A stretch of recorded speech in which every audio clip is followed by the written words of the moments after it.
बिना बरात बिना बैंड बाजे 17 मिनट च हुई दहेज मुक्त शादी।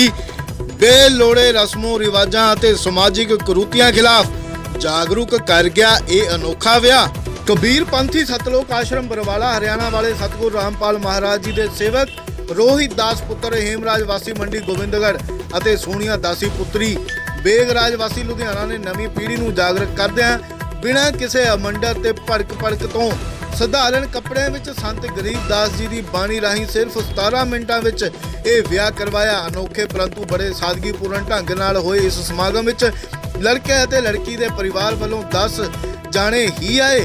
आओ हुण तुहानूं उत्थे लैके चलदे हां जिथे साडे पत्रकार मौजूद ने। ਅਸੀਂ मौजूद हाँ सतलोक आश्रम ਧੂਰੀ विखे। इत्थे अज एक दाज मुक्त रमैनी जानी कि शादी हुई है। पंजाब विच तां वैसे भी रिवाज है कि शादियां ते करोड़ां रुपया लगा दिंदे हन, पर एक तत्वदर्शी संत हैं संत रामपाल जी, उन्हां दे सेवकां ने यह शादी बिल्कुल दाज दहेज अते आडंबर तो रहत कीती है। आओ आपां उन्हां दोनों बच्चों नूं मिलदे हां जिन्हां ने यह शादी की। किस तरह शरण में आया जा सकता है जी? उनके साधना चैनल पे सत्संग आता है 7:30 से 8:30 बजे। वहाँ पे एक नीचे लाइन आती है पीली पट्टी, उस पर नंबर आते हैं, आप उन पर कॉन्टैक्ट कर सकते हो। वो आपके घर पर पुस्तक भिजवा देंगे। फिर आप पुस्तक पढ़िए, अगर आपको अच्छा लगता है ज्ञान तो आप उस पर नंबर लिखें, आप नामदान सेंटर जाके वहाँ से नाम ले सकते हैं और दीक्षा ग्रहण कर सकते हैं। कुछ नहीं थी या कोई और भी खर्चा नहीं थी, ये सिक्ख्या किसने दी सुनो? ये सिक्ख्या साढ़े संत रामपाल जी महाराज ने दी है। उन्होंने क्या है कि सिंपल खाना बनाओ, जितना विआह विच आपां देखते हाँ कि मिठाइयां बनदियां ने 100 तरह दियां, पर फिर भी की हुंदा है लोग कमियां कढ दिंदे ने। पर साडे संत रामपाल जी मतलब भगतां विच ये है कि सिंपल खाना बनाया जाता है, सादी रोटी दाल ते बस सब्जी, एक सब्जी होंदी है। करोड़ां रुपया खर्चा हो जाता है। ये तो एक विलक्षण चीज़ है भी संतां ने इन्नी वधिया चीज़ ये लोगों को की जानकारी दोगे तुसीं? लोग किस तरह तुहाडे नाल जुड़े संस्थां नाल जो अपनी शादी है जी इस तरह ही करवा सकते हैं? ਇਹਦੇ ਲਈ ਸੰਤ ਰਾਮਪਾਲ ਜੀ ਮਹਾਰਾਜ ਜੀ ਦੀ ਸ਼ਰਨ 'ਚ ਆਉਣਾ ਪਏਗਾ। ਉਸ ਤੋਂ ਬਾਅਦ ਆਪਣਾ ਨਾਮ ਦੀਕਸ਼ਾ ਲੈ ਕੇ ਹੀ ਤੁਹਾਨੂੰ ਇਹ ਬੈਨੀਫਿਟ ਮਿਲ ਸਕਦਾ ਹੈ ਰਮੈਣੀ ਦਾ। ਸੰਤ ਤਾਂ ਜੇਲ੍ਹ ਵਿੱਚ ਨੇ, ਆਸ਼ਰਮ 'ਚੋਂ ਨਾਮ ਸ਼ਬਦ ਕਿਸ ਤਰ੍ਹਾਂ ਪ੍ਰਾਪਤੀ ਹੋਈ? ਹਰ ਜ਼ਿਲ੍ਹੇ ਦੇ ਵਿੱਚ ਕੋਆਰਡੀਨੇਟਰ ਨਾਮ ਸੈਂਟਰ ਬਣਾਏ ਗਏ ਨੇ, ਉੱਥੇ ਜਾ ਕੇ ਤੁਸੀਂ ਆਪਣੇ ਨਾਮ ਦੀਕਸ਼ਾ ਪ੍ਰਾਪਤ ਕਰ ਸਕਦੇ ਹੋ। शबनम, कहाँ से आप? मैं लुधियाना पंजाब से। जो आज यहाँ पर रमैनी दहेज मुक्त रमैनी हुई, ये आपको कैसे लगी? ये मुझे बहुत ही अच्छा लगा क्योंकि संत रामपाल जी महाराज जी ने बहुत ही अच्छा समाज सुधार का कारण चलाया हुआ है। मीन्स इसमें ना दहेज लिया जाता है ना दहेज दिया जाता है। 16 मिनट में असु निकंदर रमैनी के साथ शादी की जाती है यहाँ पे। तो जहाँ पर करोड़ों रुपए बहा करके भी लड़कियों को लोग सुखी नहीं कर पाते, विदा नहीं कर पाते, और समाज में जहाँ पर करोड़ों रुपए गवर्नमेंट और नई नई स्कीमें लगा करके दहेज मुक्त बनाने का जो प्रयत्न करती है, तो उसके मुकाबले में ये जो आपको यहाँ पर लगा जो किस तरह से सार्थक लगता है? ये मुझे बहुत ही अच्छा लगा क्योंकि मोस्टली लोगों को टेंशन होती है कि हमें 15 to 16 लाख खर्च करना ही पड़ेगा, चाहे वो लड़के की शादी हो चाहे लड़की की शादी हो।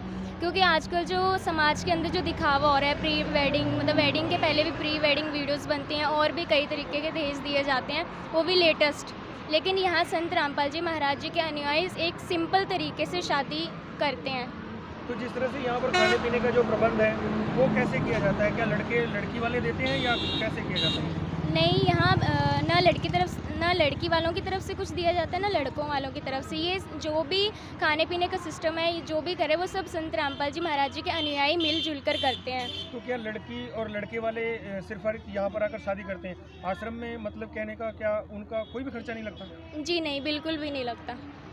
ओके, तो इस तरह से जो ये वरीयता दी जानी चाहिए समाज में हमारे और समाज के दूसरे वर्गों को आप क्या संदेश देना चाहेंगे? हम दूसरे वर्गों को ये संदेश देना चाहते हैं कि जहां आप दूसरी तरफ लाखों करोड़ों रुपए खर्च कर रहे हो एक शादी के लिए, फिर भी शादी के बाद वो जो जोड़ा है वो खुश नहीं रह पाता है। लेकिन यहाँ संत रामपाल जी महाराज जी हैं जो दहेज मुक्त रमैनियाँ करवानी है, जिसके बाद जो भगत और भक्तमती हैं, जो लड़का और लड़की हैं, वो शादी के बाद ये भक्ति भाव से और अपना सुखी परिवार बहन जी, आप कुछ कहना चाहेंगे इस रामायणी के बारे में जो विवाह हुआ है? ये रामायणी जो है संत रामपाल जी महाराज के द्वारा जो है की जाती है और हमें जो है बहुत अच्छा लगता है। और ये जो है दहेज मुक्त जो है हमारे संत रामपाल जी महाराज बना रहे हैं और इसमें जो है बिना दहेज के जो है रामायणी करी जाती है जो कि 17 मिनट में होती है।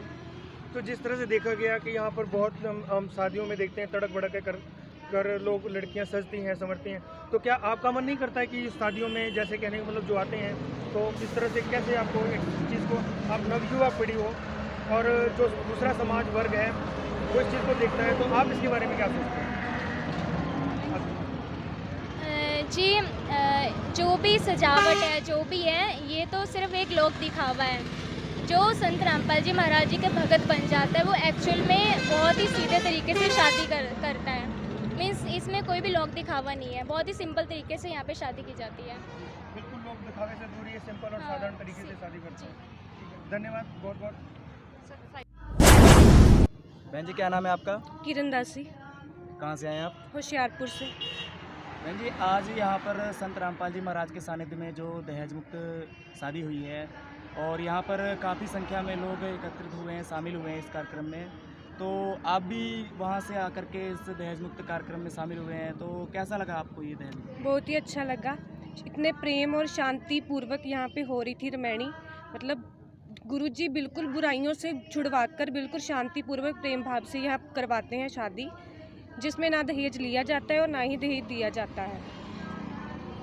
जैसा कि सभी को पता है, आज की युवा पीढ़ी जो है बहुत आगे निकल चुकी है। लोग बहुत ज़्यादा दहेज में काफ़ी कुछ मांग करते हैं और इसी दहेज के कारण लोग अपने लड़कियों की गर्भ में हत्या कर देते हैं, तो इसके लिए आप क्या कहना चाहेंगे? इसके लिए ये कहना चाहूँगी कि जो संत रामपाल जी महाराज है वो पूर्ण परमात्मा है। वो इस धरती पे आए इसीलिए कि इन बुराइयों से वो छुटकारा दिलवा सके। ये जो जगत ने चला रखा है, लड़कियों को बोझ समझते हैं, उनको गर्भ में मार देते हैं, इसलिए परमात्मा ने ये नियम बनाए हैं, ये ऐसा भाव बनाया है कि शांतिपूर्वक प्रेम से यहाँ रामायणी की जाती है, जहाँ जिसमें कोई भी खर्चा नहीं होता, ना ही माँ बाप को किसी बच्चे की कोई चिंता होती है उनके भविष्य की, ना किसी पैसे की, ना खर्चे की।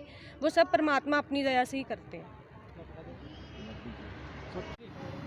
बहन जी, जैसा कि अभी आपकी शादी नहीं हुई है, तो आप क्या चाहते हैं, कैसी शादी कराएंगे आप? मैं तो बिल्कुल चाहती हूँ कि जैसे परमात्मा की दया से ये सभी बुराइयों से दूर शादी हो रही है, मैं तो वैसे ही करवाना चाहती हूँ। मैं नहीं चाहती ये जगत जैसे कर रहा है, जे जैसे भी जे दहेज लेते हैं देते हैं, बाद में बेटियों को परेशान करते हैं अगर बेटी वालों के घर वाले दहेज ना दे पाएँ। ऐसे जगत में मुझे नहीं रहना, मुझे परमात्मा की शरण में ही रहना, जहाँ इतनी शांति और प्रेम से शादी की जाती है और शादी के बाद भी पूरी 100% गारंटी है कि बेटी सुखी से रहेगी। सच्चाई। तो ये जो प्रबंधन किया जाता है वो कैसे किया जाता है इसका? ये इसमें क्या होता है कि जो संत रामपाल जी के शिष्य हैं वो वॉलंटियर हैं जो अपने आप सेवा करवाते हैं, तो उनकी सेवा लगाई जाती है और आश्रम की तरफ से ही सारा ये प्रबंध किया जाता है। और वो निस्वार्थ भाव से यहाँ जितने दिन भी समागम होता है, खंड पाठ होता है या रामायणी शादी होती है, जब भी कोई ऐसा उपलक्ष्य होता है तो वो अपने इच्छा से बिना निस्वार्थ भाव से यहाँ पे सेवा करते हैं और बड़ी ही डिसिप्लिन से, बड़े ही अनुशासन में सारी सेवा होती है, बड़े शांतमय ढंग से। तो अब हम अगले समाज को क्या संदेश देना चाहेंगे? हम यही संदेश देना चाहेंगे कि संत रामपाल जी महाराज का सत्संग देखो, उनकी जो बनाई गई आश्रम की तरफ से पुस्तकें उनको पढ़ो, उनका ज्ञान समझो। जितनी भी समाज में कुरीतियां हैं वो संत रामपाल जी महाराज के आध्यात्मिक ज्ञान से ही दूर हो सकती हैं, उनसे नाम दीक्षा लेने के बाद ही दूर हो सकती हैं। संत रामपाल जी के जितने भी अनुयायी हैं उनमें कोई नशा नहीं करता, दहेज लेना देना सब बंद है, रिश्वतखोरी, नशाखोरी हर चीज से दूर है। तो ये संत रामपाल जी महाराज के आध्यात्मिक ज्ञान से ही सब कुछ ये सफल पॉसिबल हो पा रहा है, संभव हो पा रहा है। तो हम यही कह रहे हैं कि सभी समाज को ये संदेश देना चाहते हैं कि संत रामपाल जी महाराज की शरण में आओ और अपना कल्याण करो।